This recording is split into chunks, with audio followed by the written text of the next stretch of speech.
What's up, y'all? My name is Barbara Atewe. Welcome back to my channel. So for today's video, we are doing a 30-inch drawstring ponytail, and we're making it on a sewing machine. So I really hope you guys enjoyed this video. Please sure to like, comment, share, and subscribe, and let's begin. All right, so the things you're going to be needing are 2 bundles: sewing machine and thread, scissors, ponytail net, and 2 wig combs. Okay, so I'm using the organique French wave in 30 inches. I got it from the beauty supply store. So what we're going to start off by doing is double wefting our tracks. Since this isn't human hair, it does shed a bit, and you want to make sure that your ponytail is full, because see-through ponytails, that's weird. Okay, so we're going to stack them together under the sewing machine, so they're like kind of like staggered, kind of like a staircase in a sense. And then my settings are at like the zigzag sewing pattern, and then I don't know if that's the stitch length or the tension. I'll have it corrected on the screen somewhere, but it's set in between 2 and 3. Okay, so we're going to load the tracks under our presser foot, and then just make sure that we're holding the thread as we're pulling the track under the presser foot to sew the tracks together. And then when you're done, this is how it looks. Okay, she's stacked, and it's easier to sew, so you're not sewing for a very long time, with very thin rows in between each track.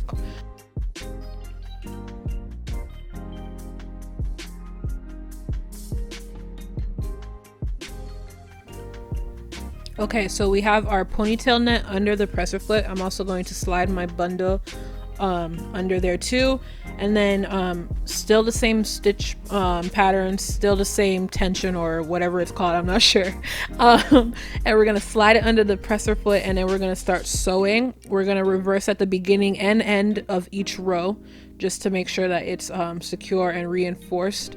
And then we are also doing the what's it called, the fold over method. This is the first time I've ever done it. Usually when I make like wigs or ponytails, I cut the track on each row, but I realized, like, what's the point in doing that? What is the point? The fold over method is really not that hard. I'm gonna show y'all how.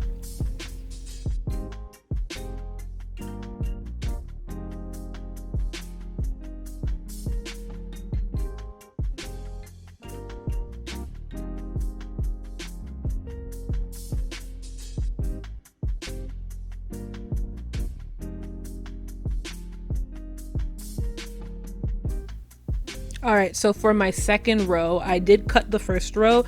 It was right before I added the second row that I realized I'm gonna start doing the fold over method. So again, we're just adding the track under the presser foot, attaching it very closely to the first row.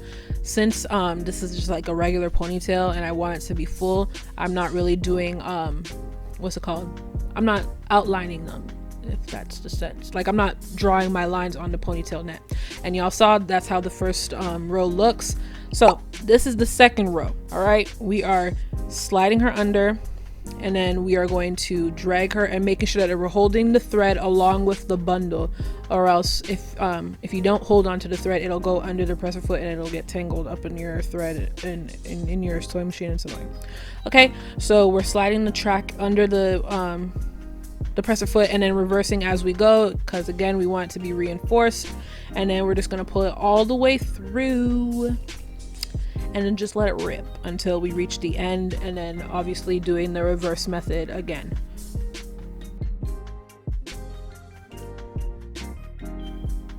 Okay, so I'm going to show y'all how I'm doing the fold over method. I'm literally just taking the track and folding it over. Just folding it over. And then what I'm going to be doing is making sure that I'm not sewing through where the drawstring of the ponytail will be, where the drawstring of the ponytail is. I'm not sewing over that. So the track is folded under the presser foot, and then I'm just going to make sure that I'm holding the track and the thread. Again, same process, and we're just going to let it go under the presser foot, and then reversing obviously at the beginning and end of each row. So as I'm doing that, I'm making sure I'm kind of like tugging it under the presser foot quickly, so that it doesn't go through where the holes of the drawstring is, just so that when I do what's the word called, pull my ponytail closed, I don't know, it does like actually close the ponytail together, you know what I mean? So just making sure I'm doing like a quick tug as I'm pulling it under the presser foot. And then after each row is done, I'm not cutting the track obviously, but I'm just cutting the thread.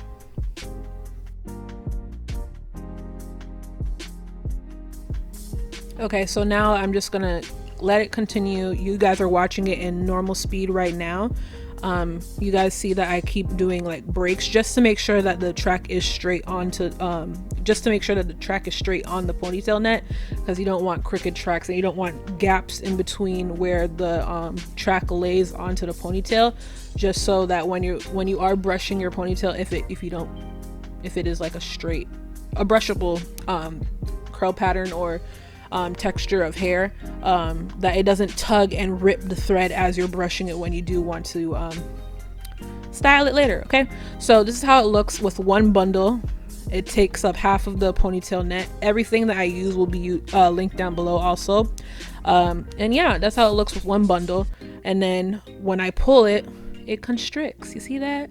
Cool. She's a cute girl. Okay, so now this part is going to be all sped up because we're just going to let it go all the way up to the top. Okay, cool. Vibe out to the music.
All right, so now we are working on the last row. We are just bringing it up, and then also because I want this this ponytail is going to be like a wraparound ponytail in a sense, plus a drawstring, so you know she's really reinforced or whatever. Okay, we're going to leave a little bit of the track out on the last row. You guys will see in the end. Okay, we're just pulling the last row up until the top. Again, we're not going over where the drawstring is, because we do want the drawstring to constrict when it's hooked onto your head top. Okay, we're just gonna make sure that it's reinforced, reversing, and all right, and then now it is time to add our combs. We are at the home stretch. Okay, we're just gonna add 2 combs, one at the top, one at the bottom, and then since the combs do have like fabric attached to it, we are just going to sew it right under the presser foot, doing a regular normal stitch, not no zigzag, because we don't want the hair to be caught in the what's it called, the seam, no, the stitch. Yes, Barbara, words. Okay, so we're gonna shimmy her under the presser foot. Y'all see that extended piece of bundle on the, what's that side called, the left, right, my right, your left, probably, I'm not entirely sure, but yeah, we're just doing a regular stitch, and we're just gonna let it rip right under the presser foot, making sure that we're pulling her through, and then making sure that we're holding onto the thread, because we don't want it to get caught under the presser foot and tangle and jank up your sewing machine. Okay, so we're doing that, and then we're doing it on the bottom as well. Okay, shimmying her under the presser foot. Okay, and then we're gonna lock the presser foot down, and then we're gonna hold onto the thread and hold onto the net as well, and then just pull her right under. Okay, cool, boom, bam, beam.